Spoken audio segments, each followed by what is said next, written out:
Hello and welcome to Flory Models Kit View Time. Today we've got a bit of a classic which may be making an appearance. What we got down in here is Kitty Hawk's RF104C and GH Voodoo. Now this particular kit I reviewed, or a version of this kit, I did the A version back in June 2014. So a few years ago now, and amazingly how time flies. But again, if you want to go and see that review, I've got it down below. You can go off and see that one as well. To be honest with you, I wasn't impressed at all. It was an awful kit. I know I have one of the early ones, but needless to say, I had ejector pins pushing through right the way through the part, coming out the other side. I had release film that looked like you could swim dolphins in it, in the bag. It was just awful kit all the way through. Wasn't a fan of the design either. And as I went off, and later I did do, is build the old monogram one. Had a lot of fun doing that one. Anyway, this one is one that Matt wants to do because this is obviously the reconnaissance version with the chisel nose single seater. They do the two seater, the B as well, if you wanted that one. Anyway, as you can see, nice little bit of box art on this one. Now, just a little thing here. At the time of doing this, Kitty Hawk is no longer. The actual company is no longer. But there is another company out there who are selling Kitty Hawk kits. Now, we're not sure exactly how this is working. Obviously, this is China, so God only knows. But definitely, they are making a little bit of a comeback. So these kits are obviously being reproduced. They're coming under certain other brands and names and things like that as well. But they are becoming available. But what we can't work out is if this is old stock kicking round, or if it is in fact new molding, you know, actually been done, new injection molded kits, but just in the original boxes and things like that. So again, we're a little bit unsure exactly how it's happening, but if you go onto certain Chinese websites, it's full of them and they're easy to get as well. All right. Anyway, as you can see, this one here has got technically a complete new front end onto it. So you've got the oblique cameras on the side and obviously the one in the chisel nose on the front of it. Definitely a new sort of unique looking Voodoo on this one. So if we have a quick run round on the box, we got this one down in here showing this is from one Sun Run number 4 down in here. So, and again, we've got your kit number for this one, which is KH80116. And we've got some more of the other options down in here as well. So again, we've got some nice ones with the sort of Southeast Asia, or the sort of sea camo as we call it as well. So actually some very nice models down in here. So in the box, we are greeted by, I'm hopeful this isn't going to be like the last time, but you never can tell. So obviously we get different sprues, this being the first one down in here as well, because obviously it's got the new nose onto it. We have got the wings and the sections, and we've got the other part of the nose as well. So obviously it's got the cameras on there, things like that. We've got two canopies. Why have we got two canopies? Which are AC and RFC. So it does have a different canopy, but it gives you the old one as well. So we've got two canopies in there. And then obviously we've got a bag with the main parts and with the front parts. And obviously we've got the drop tanks. We have got some weapons in here, although I'm not sure being the RF version it will carry them. And obviously we've got those intakes, things like that down in there like that. And then last of all, we've got the decals, a little bit of photo etch in there as well. And we've got actual decals for the actual instrument panel as well. So that's actually looking quite nice. We'll look at that at the moment. As always, we will start in the instructions. So these are the original instructions, I do believe. So starting off with, you do get full length intakes right down to the first stage of the compressor on the actual engine. All right. And then obviously you don't get full length engines because now we just get the burner rings on the back end of this one as well as it goes through. Again, one of the things and issues I have with this one is incredibly modular because of the different versions that they've done. So one of these ones as well, which I could never understand, is why the actual clamshell, as I call it, sort of think phantom back ends, is a separate part because it just adds to all the seam line count on this particular model. Anyway, so your fuselage halves can go together then. Then obviously we get the back end of the nozzles coming right out of the way out of this one. Then we're working into the wings. So you've got your gear. You can do gear up, gear down, although if I remember rightly, it only shows it gear down. All right, so you can do all of those ones down in there. And again, down in here, it talks about all the photo etch. So this is the splitter for the air intake, and there's photo etch going to go all around that as well. You have got the option, so you can do the flaps up and down. or the ailerons on this one, and obviously we've got the flap section down in here at the back. All right, so again, being fitted down onto this one right the way through. So again, we've got some lumps and bumps going in, your nozzles. Then, as I said, very modular on this one. You've got the center section, these wings click onto each side. Again, make sure your alignments are all good on that. Then you've got the tail plane being fitted down onto the back onto here as well. So all the various parts of the tail being fitted on there just like that. Then you're back into the cockpit. So cockpit section's being fitted down into this one. It has got decals for actually all the side panels now. They are just flush and flat with no detail. Then you've got the mid-section at the front around the cockpit section. Then you've got the front end with the nose section being fitted onto it and the first bank of cameras and all the rest of it. You've got the refueling probe. You can either do it up or down, being fitted down into this one. Then you've got the front end with that chisel nose being fitted down on here as well. All right. Lots of options on this one for opening up various things, but obviously 99% of them you're going to have all closed up. So all of those being fitted down in there like that. Instrument panel combing being fitted onto the top, with the instrument panel sort of drops through. And then obviously we've got it, as you say, you can actually have it up or down with the various parts. Again, take your pick on this one if you're doing the GH or obviously the C. So you've got the different noses onto this particular one. One is just a little bit longer than the other, depending on which one you want to do. All right. Then we've obviously got the fuel tanks being fitted underneath this one. Speed brakes obviously can be open or closed. And again, you can see the difference between them. Got a lot longer nose over on the C, or you've got the GH has got the sort of shorter nose with it than the various ones down in there. Then you've actually got your markings, which to be honest, very nice. Obviously in the metal, looking very good with the yellow markings, just generally finishes it off very, very nicely as well. Let's say Southeast Asia type camo markings onto this one as well.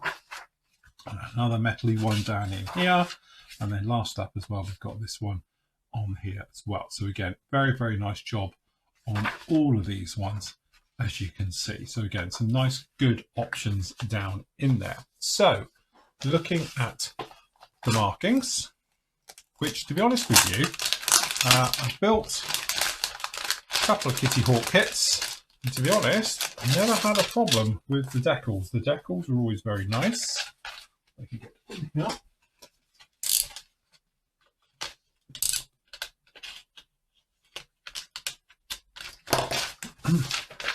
So the decals themselves, as you can see, looking pretty good. They are a little bit thick, but with the yellow, you sort of need that for the colour and everything else. But generally, can't find a fault with them. They look okie dokie. That's nice. We've got these ones down in here for the instrument panel and the consoles and things like that. So this one's down in here as well. So actually doesn't look too bad at all. A little bit flat, a little bit two-dimensional, but I think that's okay. And then last up, we have got down in here, if you wanted to go with the photo etch route, we've got them in. But again, it's very, very flat. Possibly, if you've got a good setting solution, you could probably actually use the decals over this, and then hopefully it would then bury down and sink into that one. You know, I don't know if that would work or not. You'd have to have a go. Harnesses, burner rings, things like that. These are those little tiny fins, which are going to go on there for the splitter, and away you go. So again, nice touches with all of those. So where do we start? Because this thing is so modular, there's, you know, options abound, shall we say. But I know for a fact the one I had was truly awful the way they've done it. This one's not looking too bad so far. So again, doesn't look too bad. So obviously it's all recessed details right the way through, looking quite good. I've got no white marks, which are my telltale, because the one I looked at many years ago, you know, 11 years ago now, had white marks literally all over it where the ejector pins had just been too strong. Pushed it out way, way too early. It has got, to be honest, a few little sink marks into it. So again, you could probably get away with stress skin on these, but you might notice down in here on the speed brakes, because obviously they are molded in one with the temperature and the shrinkage down in there. But generally you can probably see, doesn't look too bad. By the time you get a nice satin primer right over this, you should be absolutely fine. Again, so that's very nice. Down here underneath, you can probably see, it does look to be a little bit better than the one I saw before, if I'm honest. Again, if I remember rightly, mine had a horrible blue colour. But this is a classic example. You can see down in here, something's melted this in the moulds, but generally it all looks pretty good. Some of the other details as well. So again, you can see we've got some nice details down in here. Various parts, all looks pretty nice. All right. So this is the front end, instrument panel, things like that. So down in here, as you can see, we've really got it in sort of two halves down in this. Looks pretty nice. So if we start off on the cockpit detail. So say cockpit's got nothing in here at all. As you say, you've got photo etch go down there, or you can go straight in with decals. The actual detail isn't too bad. You've got nice riveting, we've got nice, but again, it's got these little things where, you know, the panel line comes along and I don't know, it's like it's been done by hand and it just goes off on a little bit. And this one over here has got a little blockage mark into it. So you are just going to have to pop around and just sharpen up some of these little areas. This one again, there's a scuff and a mark on the bottom here as if it's had trouble. This is classic of Kitty Hawk in the early days where they had real trouble on corners. You actually, you know, especially if you had a seam line near them. So, but again, we don't have any white punch out marks from the ejector pins. They are all okay. Got the odd little sink mark, tiny little thing, but actually not so bad on any of these at all. Engine area, as you can see, looks pretty darn good. No problem. That instrument panel clearly is nothing, decal or whatever you want to do straight onto that as well. All right. So yeah, not too bad. Okay. So this thing, I'm pretty sure, doesn't carry the Falcon missiles, but as you can see, they are on here. And obviously the nuclear option, I don't think it has those, but again, good for your spares box. So again, pretty nice.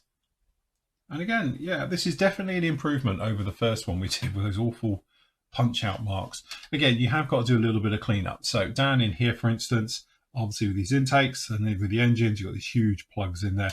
The odd small ejector pin mark, Jesus, they're huge, down in there like that. And then obviously with the gear, doesn't look too bad. You've got ejector pins over pretty much everything down in here. So that's going to be a pain if you were going to use them. But generally, the rest of it doesn't look too bad. You have got, you know, obviously with these pins down in here, they're hollow weirdly. So obviously those are going to be coming out and all the rest of it for cleanup. Generally though, you have got wheel well detail, looks pretty good. So I say by the time you do get it sorted, you're okay. And the gear doesn't look too bad as well. Very sort of reminiscent because it's sort of molded one of old Monogram, which to be honest, I like and I am a fan of. There's no weight on wheels or anything else like that. And you might have, as we got down in here, the odd little sink mark into the wheels. So, but that's okay. Doesn't look too bad. And obviously on the smaller parts, they're all nice. They're all on there. Just again, you might have the odd little ejector pin to deal with. Okay, so over onto the wings. Okay, so you've got two wings down in here. Obviously you've got your top and the bottoms just like this. So if we have a look at the top first, again, as you can see, you've got all the detail you want. It's all nicely recessed, raised areas. So you've got your fences on the wings, no problem at all. The riveting is all there. To be honest, I think they look quite nice, you know. And if you were to do, obviously, one again, this is the way you'd go. All right. And again, wheel well detail, obviously down in here for the flap area, the sort of speed brake area, good. Again, you have got these tabs in here you're going to have to remove to get these to close up. But generally, I think it's okay. Maybe, if I'm honest, some of this panel lining is a little bit heavy. In other areas, it's very, very fine. So, yeah, very nice indeed. On the underside of that wing, pretty similar story, to be honest. But again, nice details all the way through. This is the actual refueling probe area. Looks pretty good. Some nice detail down in here. But again, you've got huge ejector pins down in there. And again, we've got the bits of the seats on here. And then in here, generally, I don't think it's too bad at all. It's all stuff you could work with. And again, nice details down in here on the sort of speed brake flap. And again, details for the wheel wells. Yeah, nice. Okay, so let's just work our way through. So you have got options on the nose here. So if you want to do it as a C or a G and an H, so you've got the different noses. So you've got the nice squared off one down in here. And again, that looks nice. We've got no ejector pins blowing holes in anything either. We've got these doors, which technically you could have open, although I'm sure you're not. You can have those all closed up. And again, we've got that nice nose chin just down in there. So that actually looks very nice indeed. Or you've got the other version, which is the more rounded off version for the shorter nose. And again, that doesn't look too bad. So slightly different profile on the nose. It's rounded off. It doesn't have those flatter areas. And again, you've got a more smaller nose section, refueling area, refueling probe area, things like that down in there. So obviously the other version doesn't have it. So the C doesn't actually have it. So the GH has it, the in-flight refueling, which seems to be one of the biggest things. First time actually I've seen this, got a little bit of flash running around on this. But again, to be honest with you, that's not too bad at all. As for clear parts, we'll pick one because they look identical, but apparently they are slightly different. And again, clear part, not too bad at all. Never had a problem with Great Wall's clear parts. They're always very, very good. And that's pretty solid on this one. You've got a nice edge for easy masking. Yeah, no, that's all right. That's good. We like those indeed. All right. There you have it. After 11 years, you look at another version of this one. I have to say, it isn't a bad kit at all. It's actually an improvement over our one. If you want to go back in history and see a very much younger version of myself, you can go back to that one that I did. I did it on the 11th of June, 2014. So it's 11 years old almost now since we last looked at it. That kit was awful. If I remember rightly, it's in a horrible blue color as well. So it's not the most endearing kit to try and work with and stuff like that. But it was just one of those ones when you're doing it as a review point of view, it's just awful. Just everything's, you know, sink marks. It's got, you know, we've seen a couple of areas, but nothing like it. But some of the areas, the actual panel lining just disappeared, or it just had lumps and bumps in it, needed cleaning out, going through. Sink marks all over it. Wasn't nice. This kit, I'm happy to report, is definitely an upgrade on that one. So I'll be hopeful, and I haven't seen it yet, but the B, the two-seat version, if it goes along the route of this one, then I think we're actually on a little bit of a winner here. My only down point to this kit is incredibly modular. We've got this nose section, which is in 3 parts to get to the fuselage. Then you've got the fuselage section, multiple parts going into that. If you're looking at the wings and the top and bottom bits all going in there, it's a lot of seam lines to deal with. Then you've got the tail section going onto it again. So again, the actual thing is in 5 sections all the way through, which is a little bit of a handful, especially when you compare it to the monogram one, which is 2 halves and you do that. So again, it's one of those ones. But it's modular for a reason, purely so we can do it and have different versions of the Voodoo out, including the B, the 2-seat version as well. So in some ways, I can understand how they did it on this particular one. Anyway, that is the legendary Kitty Hawk 1/48 scale Voodoo.